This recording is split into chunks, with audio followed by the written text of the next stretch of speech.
This is based on a true story. Once a violinist went to a metro station in New York. He sat on a bench and started playing the violin. It was a cold and busy Friday morning.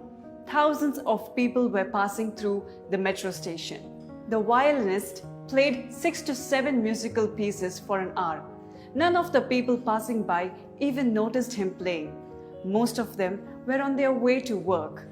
One old person stopped by the violinist and listened to his music. But he didn't even listen to a single musical piece totally. After playing for quite some time, the violinist received his first tip. The woman who tipped the violinist didn't even stop and listen to music. She just threw the money in his hat and left. After some time, a 3-year-old kid was passing with his mother.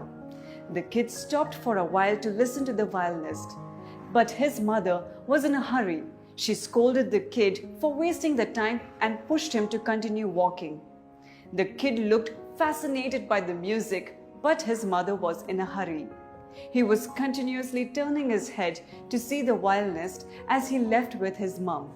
The same thing happened with a few more kids, but their parents forced them to move on.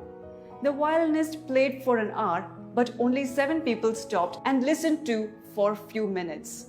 About 15 people put money into his bag. He collected around $30. When he was done playing the violin, there was a silence at the metro station, but nobody even noticed that. Neither the violinist was applauded nor anyone heard his music properly. No one even knew this, but the violinist was no other than Joshua Bell. He was one of the best musicians in the world.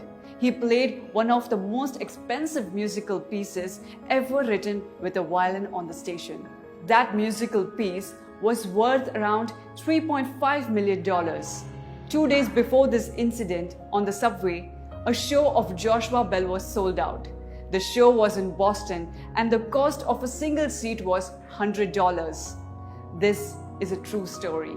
Washington Post had organized this event in the metro station with Joshua Bell.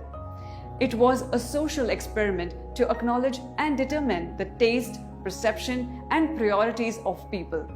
The show was organized at Common Place with lots of people at an unusual hour. The results were shocking, made everyone think, how do we judge things?